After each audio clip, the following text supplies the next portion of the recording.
बिस्मिल्लाहिर्रहमानिर्रहीम। अस्सलाम वालेकुम नाज़रीन, आप यूट्यूब चैनल देख रहे हैं। मैं इमरान ख़ान हूँ। हुकूमत खुद परेशान हो गई है मोहसिन नकवी के अमरीकी दौरे को लेकर। यानी अब हुकूमती कैंप्स के अंदर खलबली मची हुई है। चंद लोग रब्ता कर रहे हैं मुस्लिम लीग नून के, और इस्लामाबाद के अंदर ये खबर अब गर्म होना शुरू हो गई है कि हुकूमत को इस बात की बेचैनी है कि मोहसिन नकवी का जो अमरीका का दौरा है इसका असल मकसद क्या है। देखें, हुकूमत पहले इससे ये तासुर ले रही थी कि शायद इमरान खान के खिलाफ वो वहाँ कोई कामयाबियाँ हासिल करेंगे, लेकिन जैसे जैसे मोहसिन नकवी को नाकामियाँ हो रही हैं उससे हुकूमत के खदशात बढ़ते जा रहे हैं, क्योंकि मोहसिन नकवी एक असेसमेंट भी लेकर आएंगे और वो असेसमेंट मोहसिन नकवी ने शेयर करनी है पाकिस्तान की एस्टेब्लिशमेंट के साथ।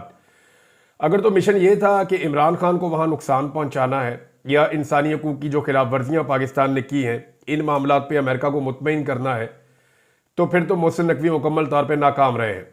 लोग मोहसिन नकवी की कारकर्दगी पे और उसकी सलाहियत पे सवाल उठा रहे हैं, बल्कि यहाँ तक कहा जा रहा है कि अगर उस्मान बुज़दार को भेज दिया जाता है अमेरिका में तो शायद वो अपनी सियासत से या अपनी समझदारी से मोहसिन नकवी से कुछ ज़्यादा अचीव कर लेते। लेकिन मोहसिन नकवी एक्चुअली अचीव कर नहीं सके, और ये बड़ी शर्मिंदगी की बायस है पाकिस्तान की एस्टेब्लिशमेंट के लिए कि उनका सबसे जो बेहतर मोहरा है वो वहाँ पर नाकारा साबित हुआ है। ख्वाजा आसिफ से जब सहाफ़ियों ने पूछा तो वो उस सवाल के पहले हिस्से पर ही बौखला गए थे, फिर अपने आप को उन्होंने संभाला और संभाल कर फिर इसका जवाब देने की कोशिश की कि देखें जी, वो तो वज़ीर दिफा का भी काम होता है, दाखिला का भी होता है, खारजा का भी होता है, तो सबको अपने अपने कामों के लिए अमेरिका जाना पड़ता है। लेकिन ये सब जानते हैं कि मोहसिन नकवी का जो मिशन था वो ये था कि किसी तरह वो डोनाल्ड ट्रंप के करीब पहुँचें, उनकी टीम के करीब पहुँचें। देखिए, CIA के करीब पहुँचना उनके लिए मुश्किल नहीं होगा। CIA के साथ पाकिस्तान की जो मिलिट्री एस्टेब्लिशमेंट है उनके राब्ते ठीक रहते हैं, और मोहसिन नकवी मिलिट्री एस्टेब्लिशमेंट के बंदे हैं और ये एक राब्ताकार के तौर पे भी काम करते रहते हैं, चाहे सियासी जमातों के बीच में हो चाहे कहीं और हो। तो वो मुश्किल नहीं था, वो तो मामला ये कर सकते हैं। लेकिन असल मामला ये है कि डोनाल्ड ट्रंप ने तो CIA को दीवार के साथ लगाया हुआ है। यानी अमेरिका की वो एस्टेब्लिशमेंट जिससे हमेशा पाकिस्तानी एस्टेब्लिशमेंट मदद मांगती थी, अब जब ये अमेरिकन एस्टेब्लिशमेंट से मदद मांगेंगे डोनाल्ड ट्रंप के खिलाफ, तो वो इनको पहले तो ये बताएंगे जनाब वो तो हमारा अपना बचना मुश्किल हुआ है, हम आपको कैसे बचें, यानी आपके लिए हम कुछ नहीं कर सकते क्योंकि हम खुद मुसीबत में हैं। डोनाल्ड ट्रंप एक बिल्कुल डिफरेंट मूड के साथ आया, उसकी टीम भी बड़ी अग्रेसिव है। अब ये एक बड़ा सख्त पैगाम और असेसमेंट लेकर पाकिस्तान वापस आ रहे हैं। एस्टेब्लिशमेंट के लिए मुश्किलात बढ़ जाएंगी। इसमें एक जो दावा है वो इम्तियाज़ गुल साहब के बकौल अभी उन्होंने कहा कि इतलात पूरी तरह से कन्फर्म नहीं है, लेकिन अमेरिका से इतलात आ रही हैं। देखिए, मेरे पास जो इतला है वो तो ये है कि ये ख्वाहिश है ओवरसीज़ पाकिस्तानियों की और उसके अलावा बहुत सारे अमेरिकन की और मगरबी ममालिक की, और जो लोग भी इंसानी हकूक़ की खिलाफ वर्जियों के ऊपर परेशान होते हैं या जिन्हें तकलीफ़ होती है या जो इंसानी हकूक़ के लिए आवाज़ उठाते हैं या जमहूरियत के लिए आवाज़ उठाते हैं, आज़ादी सारे राय के लिए, वो तमाम लोग परेशान तो हैं और वो ये चाहते हैं कि पाबंदियाँ लगें पाकिस्तान के अंदर चंद मखसूस शख्सियात के ऊपर जिन्होंने गुज़िश्ता 2.5-3 साल के अंदर तबाही फेर कर रखी है। बाकायदा रिपोर्टें शाया हो गई हैं कि पाकिस्तान के मीडिया को किस तरीके से हैंडल किया गया, पाकिस्तान के मीडिया को किस तरीके से जिच किया गया गुज़िश्ता 2.5-3 साल में, और कंट्रोल किया गया, पूरी तरह रिमोट कंट्रोल से कंट्रोल किया गया।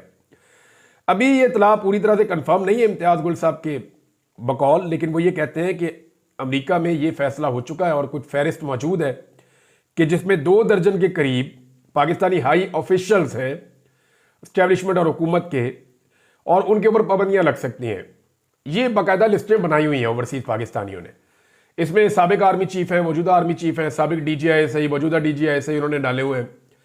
उन्होंने वज़ीर आज़म डाला हुआ है, निगरान वज़ीर आज़म डाला हुआ है, मोहसिन नकवी का नाम डाला हुआ है, उसमें वज़ीर इत्तलाआत का नाम डाला हुआ है, वज़ीर दिफा का नाम डाला हुआ है, IGs हैं 2 जिनका नाम डाला हुआ है, फिर 1-2 DIGs हैं जिनके नाम डाले हुए हैं जो बड़े पेश थे, कुछ ब्यूरोक्रेट्स हैं उनके नाम डाले हुए हैं, काजी फायद ईसा का नाम है उसके अंदर, और गालिबन आमिर फारूक साहब का, और पता नहीं किन किसी का नाम उन्होंने डाला। वो एक लंबी लिस्ट, वो 2-3 लिस्टें हैं जो गर्दिश कर रही हैं, और कोशिश ये की जा रही है कि अमेरिका में कोई कानून साजी करवाकर इन लोगों के ऊपर पाबंदी लगवाई जाए, और ना सिर्फ अमेरिका में लगवाई जाए बल्कि पूरे यूरोप में लगवाई जाए।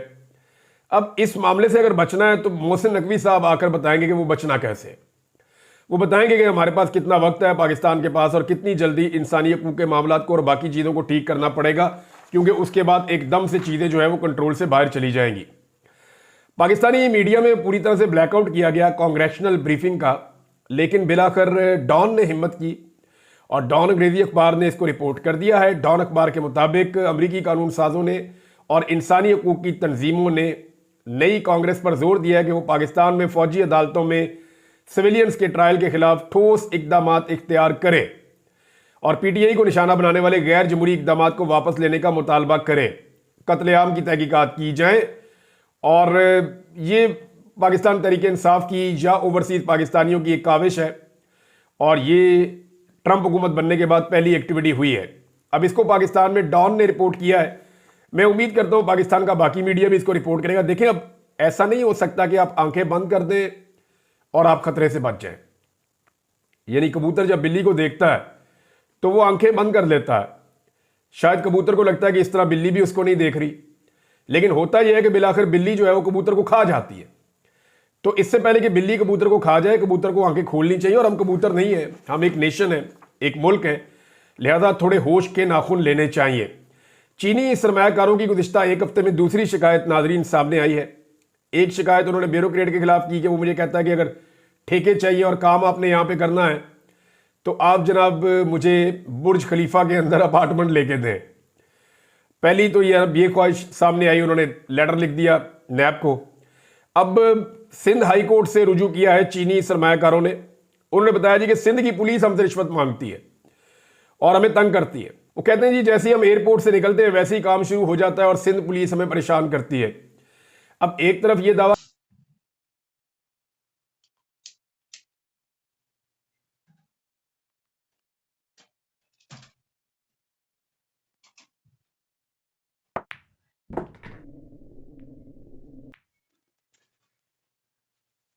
वाईफाई बांधा से दी चंगा बंद है।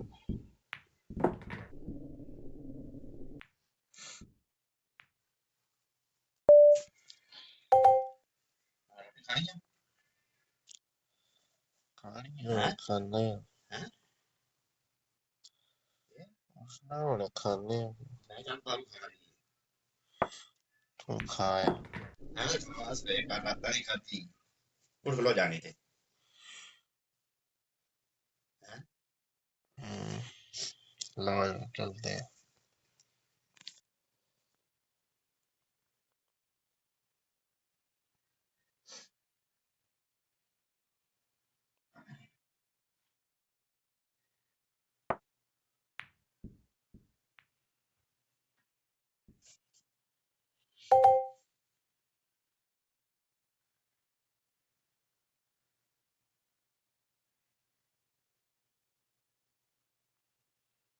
बच्चा नाटा करे ना नेट से ला बांधा यार